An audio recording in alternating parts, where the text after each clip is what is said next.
The Mystery of the Fair-Haired Boys.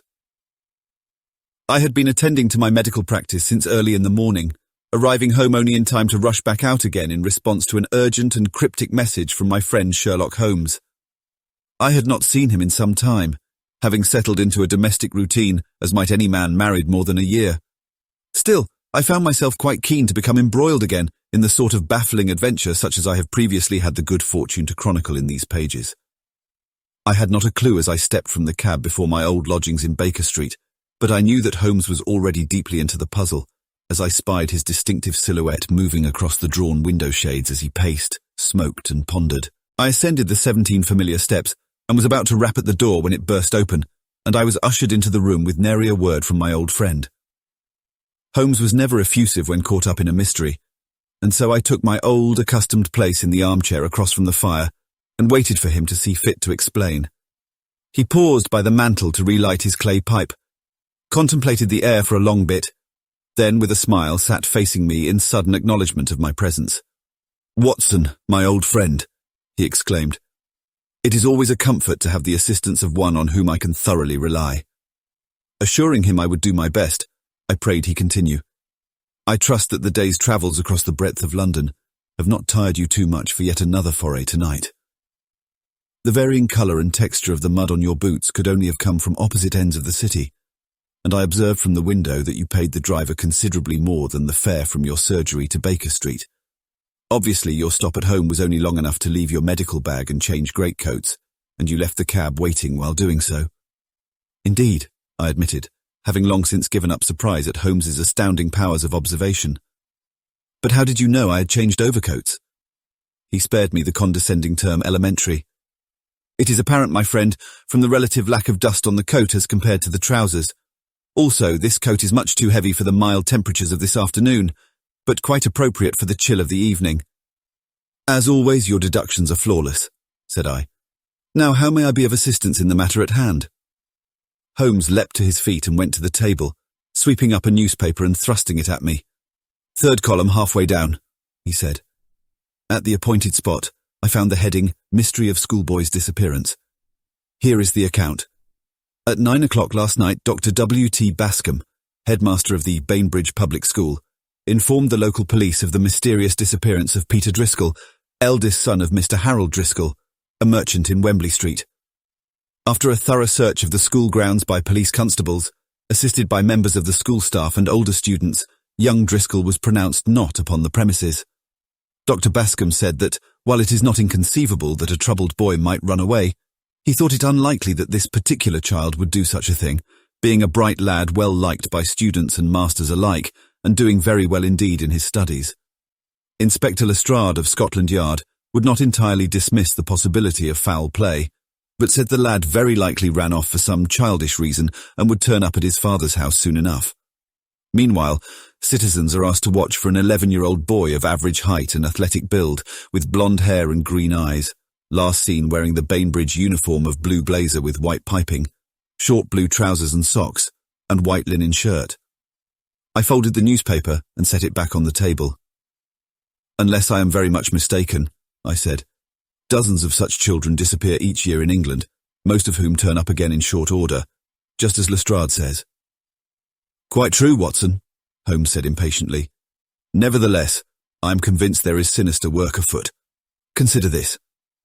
He indicated a pile of newspapers strewn across the carpet. 4 other accounts, very similar to this one in the past 2 years. In each case, a boy between 9 and 11 years old disappears from a public school without a trace. Each child fits the general description you just read, with minor variations, but always with light-coloured hair and eyes. In every case, the lad comes from a middle-class merchant family with some small amount of money, but hardly enough for a motive of ransom. In any event, there has yet to be a ransom note, or any contact whatever from kidnappers. The boys simply vanish, never to be heard of again. Thus far, Scotland Yard has not discerned the pattern, but then Lestrade and his cronies have never been renowned for their quick wit. Even I could see that 5 such disappearances may be more than random coincidence, and was myself becoming interested in the case. Yet I was much surprised at Holmes's obvious passion for it. In all the time I had known him, I could recall no display of emotion, save the sheer joy of the chase. Criminology to him had always been an intellectual pursuit, the outwitting of adversaries a reward unto itself. In this case, however, he seemed genuinely anguished for the victims, and while this would be expected in a typical detective faced with crimes against defenseless children, it was unheard of in Holmes. "Then you have been retained by the latest victim's parent, Mr. Driscoll?" Holmes let out a cloud of blue-grey smoke and softly said, "I have no client in this affair, Watson. Or rather, I suppose those 5 boys are my clients. I enter into this investigation upon my own initiative." He forced a laugh. "I certainly cannot leave it to Lestrade. Those boys would be grandfathers before they were found." I found cause for alarm in my friend's manner. He clearly had individual motives for taking on this mystery, though he had discoursed many times on the folly of a detective becoming personally involved in his case. Emotion in the delicate mechanism of his observing and reasoning machine, he himself said, would cast doubt upon all his mental results by introducing a distracting factor beyond his control. However, knowing Holmes as I do and implicitly trusting his judgment, I resisted the impulse to anticipate his motives and simply prepared myself to do his bidding. His was an amazing record of success, and though he had been outwitted more than once, even then he always knew precisely how it was that he had been beaten. Holmes was singularly uncommunicative in the coach to Bainbridge School. It was past 7 o'clock and the lamps were lit, but I had seen him pocket one of his better magnifying lenses, and so I was left to wonder what sort of clues my friend expected to find in the dark. We disturbed Dr. Bascom's dinner with our ill-timed arrival, though upon hearing the famous name Sherlock Holmes, he suddenly became effusively polite. We were invited into his study for brandy, but Holmes insisted upon going directly to the missing lad's bedchamber. "The boys are at dinner at present," the headmaster said, "as was I until a few moments ago. But please don't let that concern you, Mr. Holmes. I rather enjoy cold beef."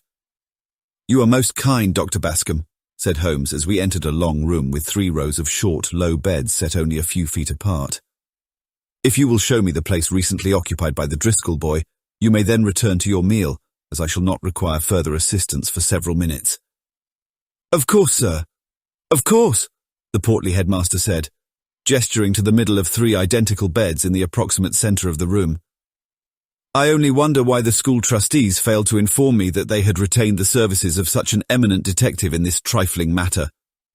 Holmes was already examining the area and seemed all but oblivious to our host, so I ventured to interject, "Mr. Holmes is not retained by the school, and, I might add, the matter may not be trifling at all."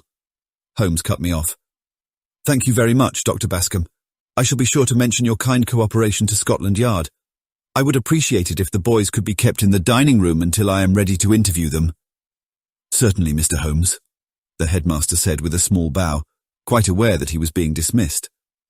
When he was gone, Holmes more closely examined the Driscoll boys' bed and those of several fellows in the vicinity, gently admonishing me for my interjection of a moment before. "We might expect greater cooperation from Dr. Bascom if he believes our investigation to be officially sanctioned, Watson. Unless I miss my guess, the headmaster knows more of this affair than he is telling, and I think the weight of my good name will diminish the closer he believes we are to the scent." Properly chastised, I was mumbling an apology when Holmes motioned me to silence. "No time for humility, Watson," said he.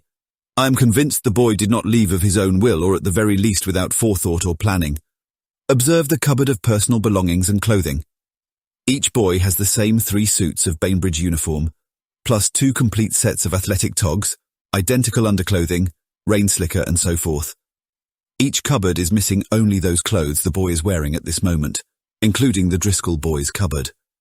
There is no disarray, no indication of hurried packing. Indeed, the arrangement of personal belongings would indicate that all are present that ever were. In short, the boy left with only the clothes on his back.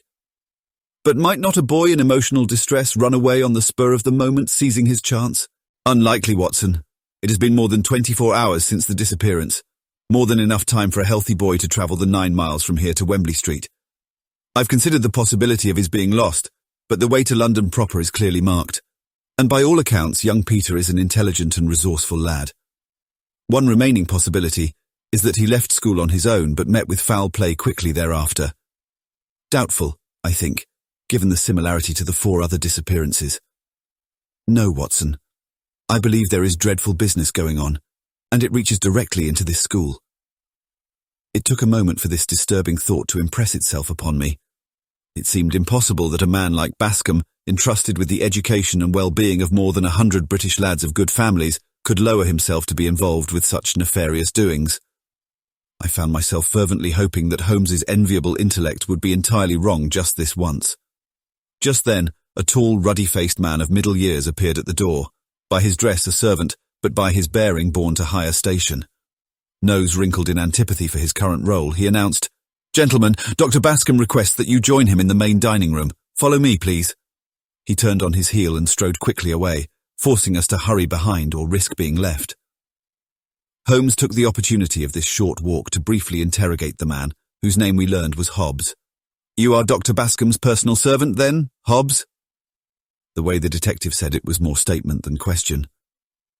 Hobbs answered without turning to face us. "At present, yes, sir, I am." "Did you see young Driscoll last night?" "No, sir," Hobbs said evenly, as though he had been expecting the question. "Not, that is, past the dinner hour when I saw all of the boys." "I see," said Holmes with a finality that caused me to think the interview was at an end. Then suddenly he snapped, "And what exactly was your offence, Hobbs, that saw you drummed out of the Royal Lancers?" The servant whirled around with fire in his eyes, and I readied myself to intervene in case of a violent attack. Hobbs clenched his fists repeatedly, then seemed to regain some control. His formerly cool voice was now full of bitterness, years in the brewing, and he glared at Holmes with unconcealed hatred. "You people never let a man forget, do you? One mistake and I pay the rest of my life for it. Is that the way it is, Mr. Almighty Sherlock Holmes? One of these little twits goes and gets himself lost, and the first thing the Yard is digging up records from more than 10 years past. So you've seen the reports. You don't need me to tell you what I done." Holmes was perfectly composed in the face of this angry outburst, smiling as he answered, "Quite the contrary, Mr. Hobbs. I had never heard of you in my life until 5 minutes ago when you came to fetch us. I've seen no reports." Hobbs appeared totally bewildered, but I confess no more than I.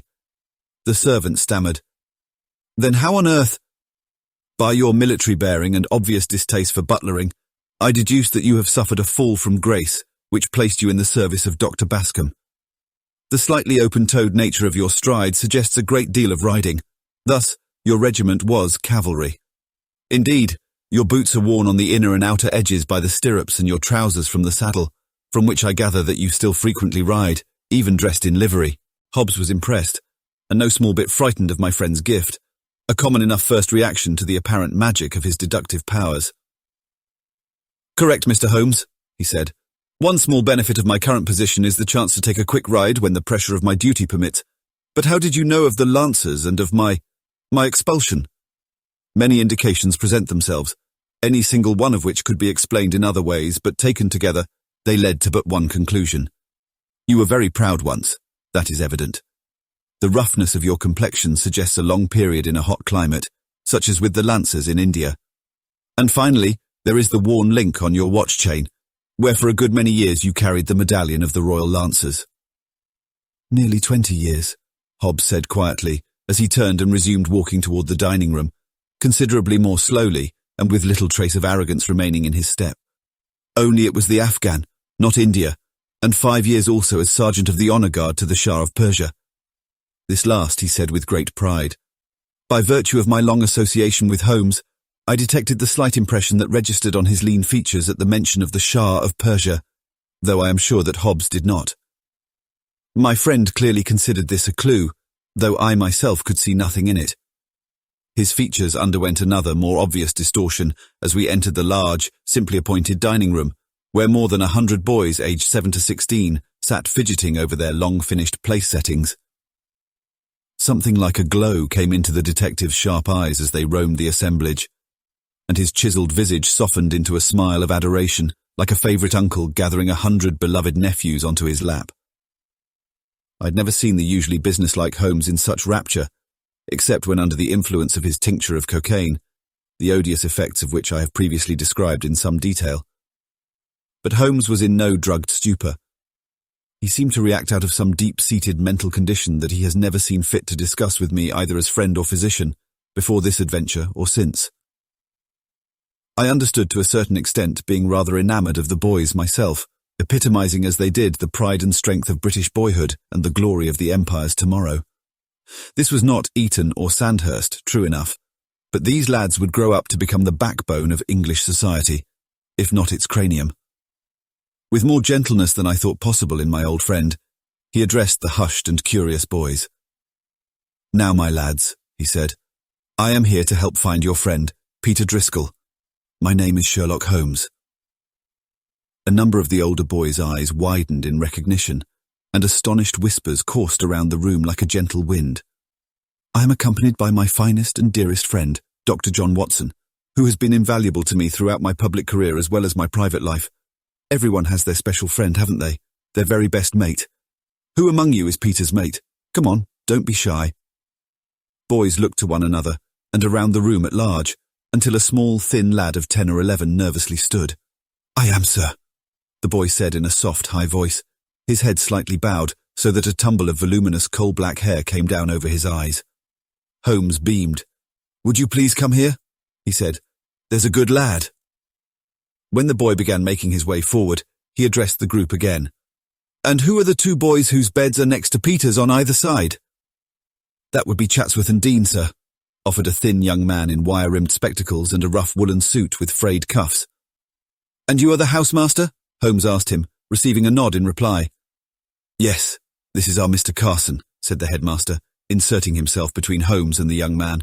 "Though he has only been with us since the beginning of the term, he is already a valued member of the faculty and very well liked by his charges.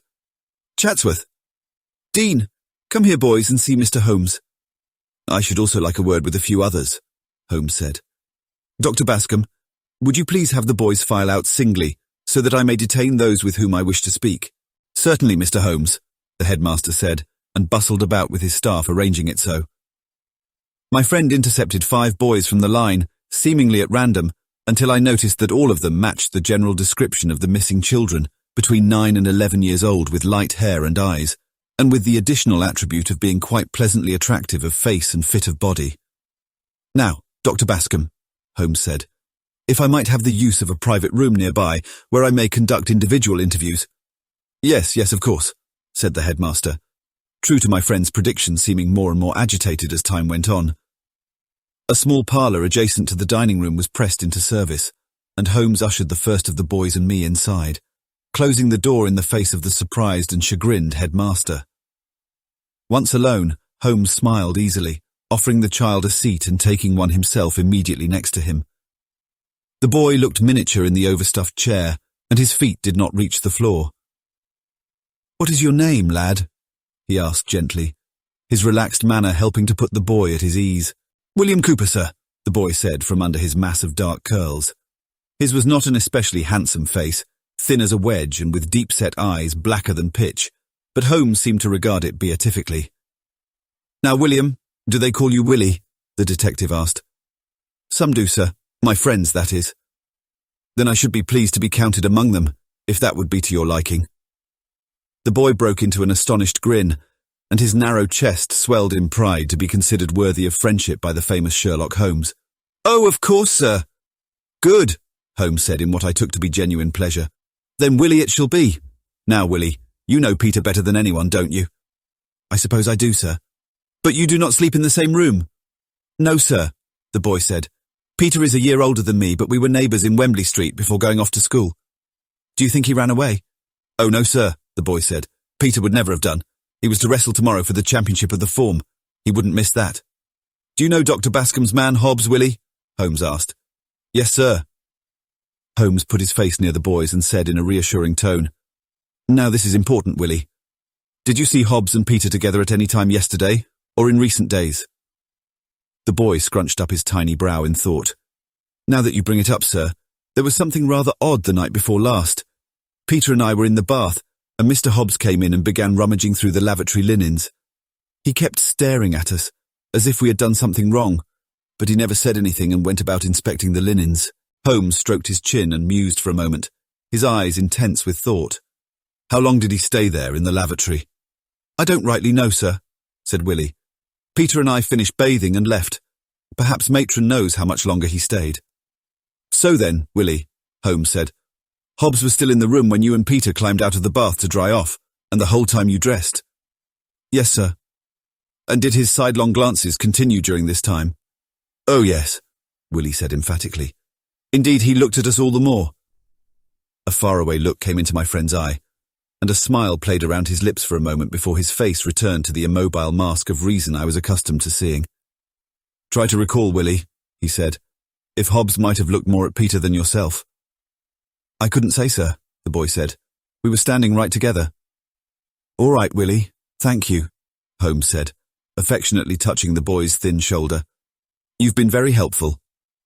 The boy rose and started for the door, then turned back suddenly. "Are you going to find him, Mr. Holmes?" "I shall not rest until I do," he said. "You have my word."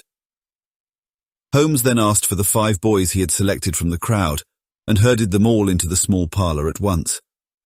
I had not witnessed such a congregation of fair hair since the adventure of the Red-Headed League.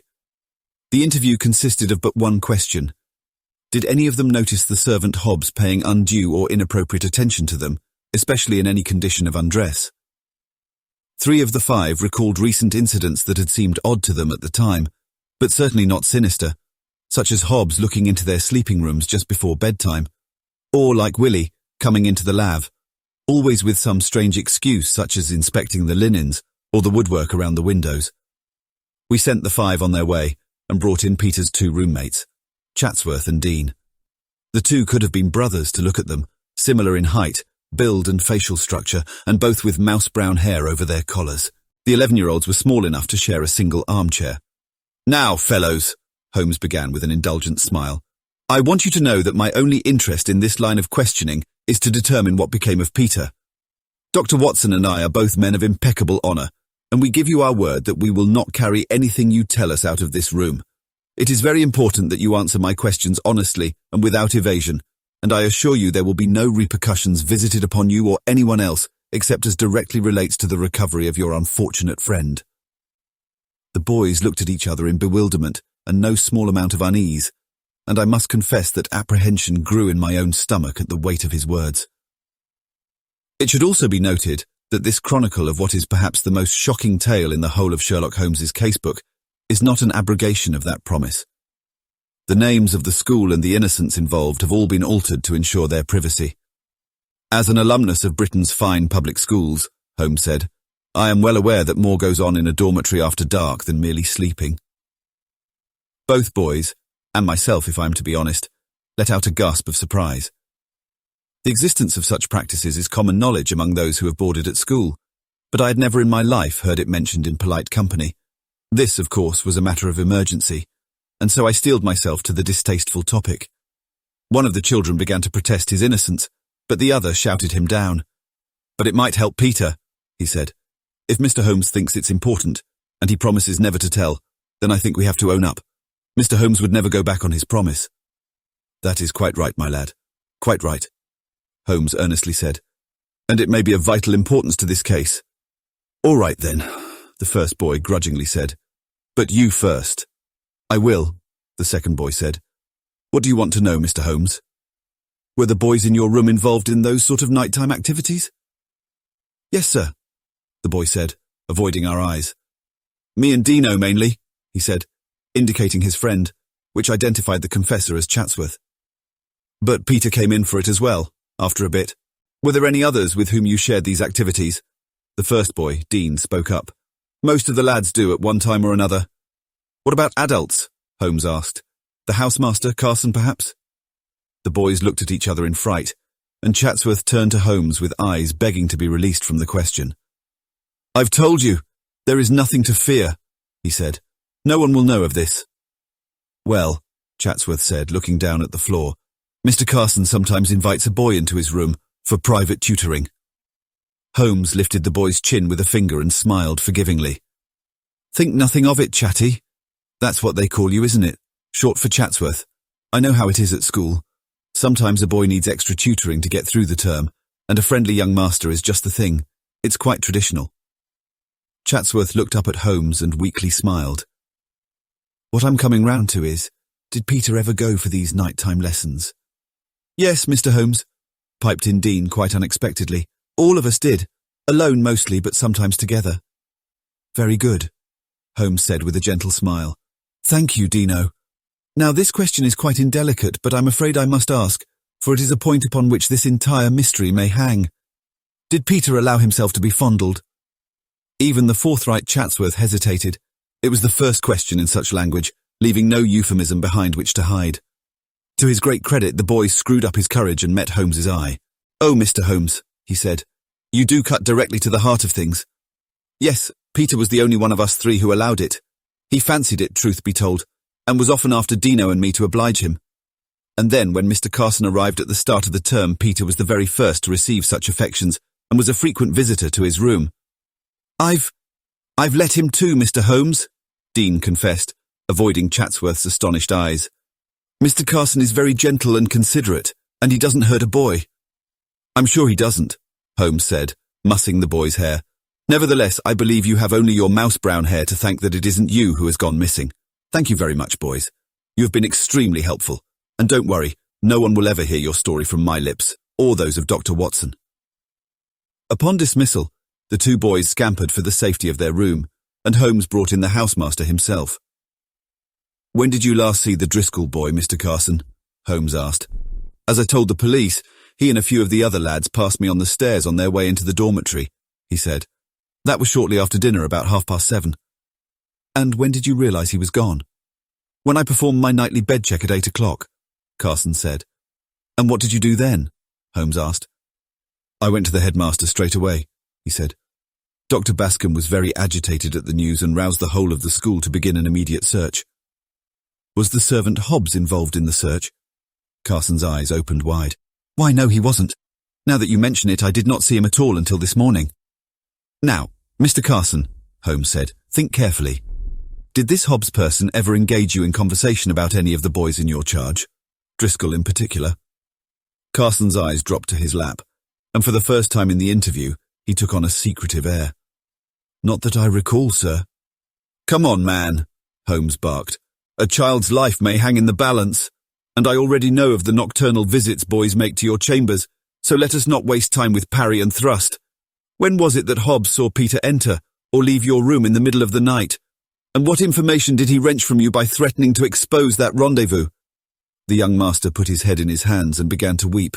"My God, Mr. Holmes, to think that I should come to this, to be responsible for sending a wonderful boy to such a fate. You are right, of course. 3 nights ago, Hobbs came to my door and said he knew of my relations with the boys, and that he would expose me unless I told him what he wanted to know. He is a crude man, Mr. Holmes, a brute, and quite capable of carrying out any threat he may make. He promised I would end up in the dock, my life ruined, and my career destroyed. And now it has come to pass anyway. So I did not even save myself by sacrificing Peter. Oh, I despise the day I set eyes on that Hobbs. But you must believe me, Mr. Holmes, that I did not know what was in store for the poor boy. I would never have had a part in that, not to save a career or avoid a life in prison. I thought he himself had designs on the lad. He wanted to know what Peter allowed, what his demeanour was when he visited my chambers. He asked if the boy was a willing participant and, well, in the crudest possible terms, how I would characterise the experience with him. And how did you characterise it, Carson? Holmes asked in smouldering fury. What superlative did you employ to describe the act of love with a boy you call wonderful? Carson looked at the floor. Most excellent, he said. The best I've had. And thereby sealed his fate, Holmes said. I do not believe you were a willing part of this, acting under duress as you were, but I cannot promise that you will escape all culpability in this business. I believe this Hobbs would have abducted some boy with or without your assistance. You merely helped him choose a particular victim. I'll tell you this, though, and make no mistake. If your withholding of information compromises the safe recovery of young Peter, I will see to it that the full weight of the law comes down upon you. Carson hung his head even lower. It is no more than I deserve, he said. Holmes paced around the abject schoolmaster, then turned and said, You've helped in Peter's abduction. Will you help in his recovery? Carson brightened. Oh yes, Mr. Holmes. I'll do anything you ask. Right then, the detective said. You must compose yourself and act as if this were a routine interview, much like you had with Inspector Lestrade. This Hobbs will look to you to see if the net is closing, and we do not want to put him on the run just yet. If he speaks to you, you must convince him that you were asked general questions about Peter's friends, his feelings in recent days, his relationship with his family, etc. Can you do that? Yes, sir, I think so, the young master said. Good. Now if you're ready, let us face the others. Dr. Bascom again offered brandy in his study, and this time we accepted. The headmaster poured, betraying his nervousness by spilling and hurrying too much to mop up the serving tray with a napkin. Holmes said nothing of this, and took the snifter without drinking from it. He carried it around the room as he casually inspected, noticing the myriad of details lost to the rest of us. He asked basic questions of Dr. Bascom, such as had already been answered by the newspaper account, in order to keep Bascom occupied while he surreptitiously examined the study. Holmes paid particular attention to the sill of the room's only window and to the side table nearby. He seemed to gaze for some time at the moon, apparently absently, though I well knew that Sherlock Holmes did nothing without purpose. When the headmaster finished retelling the facts we already knew, Holmes turned away from the window. "Your man Hobbs," he said. "How long has he been in your service?" Bascom's nervousness reasserted itself as he spilled brandy down his shirt front. Finally, he stammered an answer. "Only about half a year, Mr. Holmes. I really don't understand what this has to do with—" "And where was Hobbs employed prior to that time?" The headmaster was perspiring profusely, though the fire was low and the room was cool. He came with recommendations from another public school. "The Meadows School in Kent, was it not?" Holmes stated. I gathered that this was the site of the most recent earlier disappearance. The headmaster was nearly weeping, deep sighs welling out of his lips and his breathing coming rapidly. His chin went to his chest and his shoulders slumped, a defeated man. Yes, he said. It was the Meadows School." Holmes stepped directly in front of the woeful educator, forcing him to confront his stare.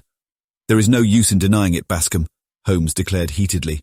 "You summoned the boy to this very study and passed him through the window to Hobbs when he finally arrived on horseback. You waited quite some time for him, entertaining the boy with historical tales and serving him cocoa. That much is plain from the evidence. A candle severely guttered on the side away from the window, indicating that it was open for a long time, letting in the wind. Here I find an addition of stories of derring-do from the age of the Crusades, something I cannot imagine arousing the interest of an educated professional man, but sure to captivate and delight an 11-year-old boy. And finally, the stain on the serving table, which is certainly not brandy, nor the sherry also to be expected, but instead clearly shown in my magnifying glass to be the dark and crusty remains of a drop of cocoa. That, taken with the horse droppings on the lawn which can be seen even in the moonlight, tells the tale with clarity and precision. Now, Dr. Bascom, I ask you, what is your involvement in this dastardly plot? And why do you protect Hobbs? What hold has he over you? The portly, middle-aged object of Holmes's derision then broke into genuine tears. "Every man has his past, Mr. Holmes," he sobbed. "I'm too old to embark upon a new career, and this man Hobbs, if indeed the word man is applicable to the likes of him, this Hobbs was able and willing to ruin me." Bascom swallowed the last of his brandy and somewhat composed himself. "You see, many years ago, when I was at university, I knew a woman who, you might say, monopolized a disproportionate amount of my time. When it became clear that I would likely fail my second year, I arranged with an acquaintance to dishonestly obtain the answers to an important examination. If this ever became known, the trustees of the school would surely sack me immediately. I would be an outcast in the field of education, the only profession I know. I cannot fathom how Hobbs came to know of this, my only indiscretion in 54 years of life, which occurred more than 30 years ago, but he announced this knowledge at tea 3 nights ago, promising to ruin me if I did not help him. I swear, gentlemen, I didn't know Hobbs intended to kidnap the lad. He said he only wanted to talk with him privately, something about the Driscoll business in London. I assumed he planned to rob it and needed information. I swear I've never harmed a child before in my life." "Before?" Holmes snapped. "Do you mean to say the boy was harmed last night?" Bascom again looked at his feet. "Hobbs struck him once atop the head. Oh, the poor child. He was taken unconscious instantly, bound hand and foot and thrown over the saddle like a sack of skins. Lord help me for allowing this to happen. My position be damned!" Holmes grabbed up a pen and hurriedly wrote a note on Bascom's stationery. "Dr. Bascom, you will send this note at once to the local police, by a courier you completely trust, making certain not to alert our Mr. Hobbs. Watson, we must hurry. I think we are already too late to overtake them in Britain, but at least we have the advantage of knowing where they are going." I struggled into my coat and tried to catch up to my friend. "We know where they are going," I exclaimed. Then under my breath, "One of us does, perhaps." In the coach to Charing Cross Station, I allowed Holmes silence for cogitation, but finally could contain myself no longer. What on earth have you struck upon, Holmes? I find myself clear on only one point, that this Hobbs person is responsible for at least 2 of the disappearances. Holmes brightened a bit, always ready to display his talents to someone of lesser ability. I should be very much surprised if all 5 abductions were not the work of the sinister Mr. Hobbs, he said. Watson, I presume that you do not have your passport in your pocket. Why, no, I fumbled. I am not in the habit of carrying it about. Quite reasonable, old boy, Holmes said. In that case, will you ride with me as far as Dover until I board the boat train for Paris? In the meantime, I shall gather my thoughts for a bit, and then I would be happy to explain the entire puzzle as I see it unfolding. Holmes said not another word until we had boarded the Dover train and indeed had travelled a good bit beyond Canterbury. Content in the knowledge that my companion would eventually satisfy my curiosity, I sat in silence and watched him load and reload his pipe with a strong Cavendish. It was actually startling when he finally spoke. In any mystery, he said, one is presented with an incomplete subset of the facts. The detective's task is to fill in the gaps by reason and sometimes intuition. Here, we have a set of circumstances that lead to an unpleasant but inevitable conclusion. Watson, let us consider these questions. If one is not seeking ransom, then why kidnap a child? It could be to bring grief to the parents, to settle a score perhaps, but if that is the case, then why are the victims spirited away rather than murdered?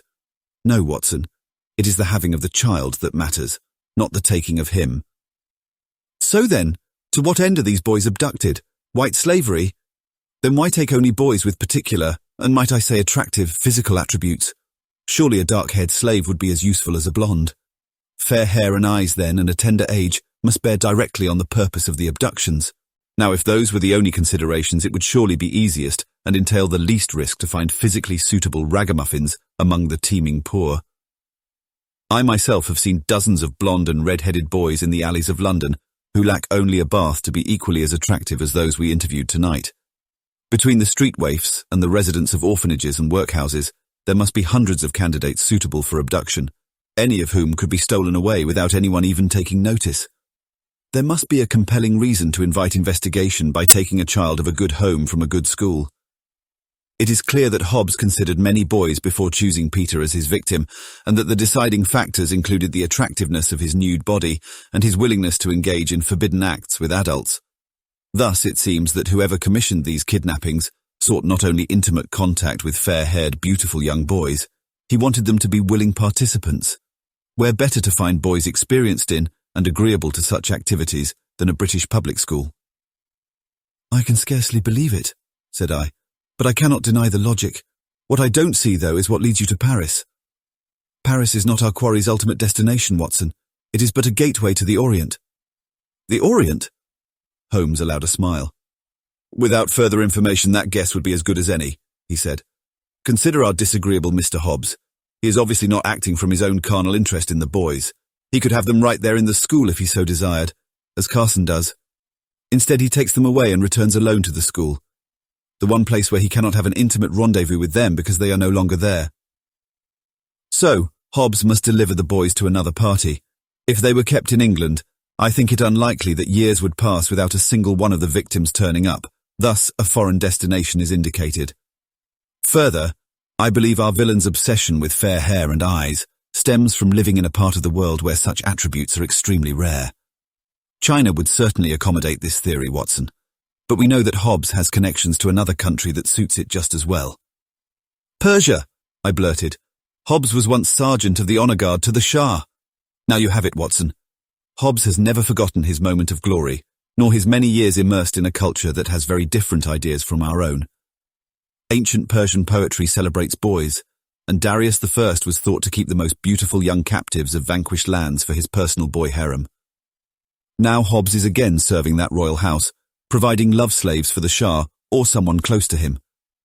I would be very surprised if similar kidnappings were not occurring on the continent, especially in the north of Germany and the Scandinavian region, where blue-eyed blondes crowd the landscape like wildflowers. Holmes, I said, do you propose to travel to Persia, by boat train to Paris, Orient Express to Istanbul, and Lord knows what conveyance beyond that, camelback perhaps? What hope have you of overtaking them with a full day's lead? Leaving the school around 8 o'clock, they would have been to Paris too late for the express, which leaves at 10 p.m., he said. So, They would have to wait for tonight's train. The note I had Bascom take to the police asked them, in addition to arresting the infamous Hobbs, to wire the French authorities to search the train.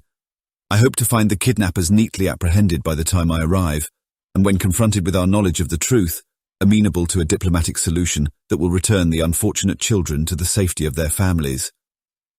Holmes took my leave at Dover and strode aboard the ferry with fiery determination in his eyes, never turning them away from Calais for even a moment until I lost sight of the vessel in the Channel fog. I did not see or hear from him again for 9 days when I received his wire to meet at Baker Street at 3 o'clock in the afternoon. Fortunately, the good health of my patients allowed me to do so. "Ah, Watson, do come in," he said buoyantly in answer to my knock. The small apartment was crowded with people, none of whom I had laid eyes on before, but whose identities even I could deduce. 5 handsome, smiling lads of fair hair and eyes stood with 5 sets of beaming parents, welcoming me with exuberant cries, handshakes, and claps on the back. "Dr. Watson," said one man, "Mr. Holmes has told us of your contribution to the happy resolution of this affair, and I am very proud to shake your hand. Nothing means more to me than my son, and there is nothing I wouldn't do for a man who helped to save him. As long as there is a Driscoll haberdashery in Wembley Street, you shall never pay for a tie or handkerchief again." Amid much laughter and further declarations of undying gratitude from all the parents, I finally found the voice to ask, "I'm very glad that everything has worked out, but I'm afraid I don't know the end of the story. I imagine the gendarmes found Peter aboard the Orient Express, but beyond that, I am quite in the dark." "All shall be illuminated, Watson," Holmes said, "this very minute. Indeed, the police did search the Orient Express the night I left you at Dover and discovered young Peter here," whence Holmes uncharacteristically pulled a grinning boy upon his lap and put both arms affectionately around him, "in a sleeping compartment, drugged insensible with laudanum. The 3 soldiers of the Shah's own guard who were holding him were immediately arrested, and though they refused to speak a word under questioning, I managed to obtain some information from them through a small deception." "Don't be modest, Mr. Holmes," crowed one of the fathers. "He disguised himself up as a drunken lout and had himself put into the cell next along, then sat and listened to them spilling the beans in conversation amongst themselves." "They thought themselves safe speaking their native tongue," said Holmes. "Fortunately, some years ago I had occasion to study the Farsi language in the case of an ancient Persian artifact stolen from the British Museum. I was a bit out of practice, but managed to catch enough. It turned out to be the Shah's brother, who was collecting boys like seashells, and the soldiers feared the loss of their tongues if they breathed a word of it. Once this was known, it became a matter for international diplomacy, the Shah being as aghast as any of us at the behaviour of his brother, and anxious to avoid playing out such a scandal upon the world stage. 32 boys from all over Europe were released back to their families, mostly blondes from Scandinavia and redheads from Ireland. Providence was kind too, and not a single child was any the worse for wear.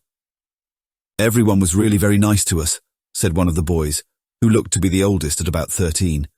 "We were treated rather more like pets than slaves, given baths with aromatic soaps and rubbed with scented oils, and dressed in fine satins and silks."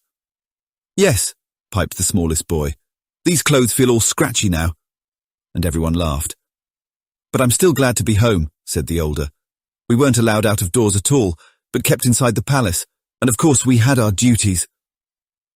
His voice trailed off into embarrassed silence, and the adults all avoided each other's gaze. "What became of Hobbs?" I asked, mostly to break the uncomfortable silence. "Hobbs," said Holmes, "will not see the light of day for some time, and he will have no fine silks or scented oils, and it will not be his first time in the shadow of the iron bars. Lestrade informed me that Hobbs was not only drummed from the Lancers 10 years ago, but also prosecuted for the crime of stealing military supplies and selling them to Afghan rebels. At least it was not weapons or ammunition, but only flour and wool and the like. Else the dishonourable Sergeant Hobbs might have on his hands the blood of England's brave sons." "The filthy bounder!" I spat. "May he rot behind those iron bars. What news of Dr. Bascom?" Dr. Bascom admitted his youthful indiscretion to the Bainbridge trustees before Hobbs had the chance to expose him, and owing to his long distinguished service, and being that he was instrumental in the success of Peter's rescue and Hobbs' capture, he has been retained by the school as headmaster. How on earth did Hobbs ever know of Bascom's secret in the first place? "I think we'll never know the precise answer to that, Watson.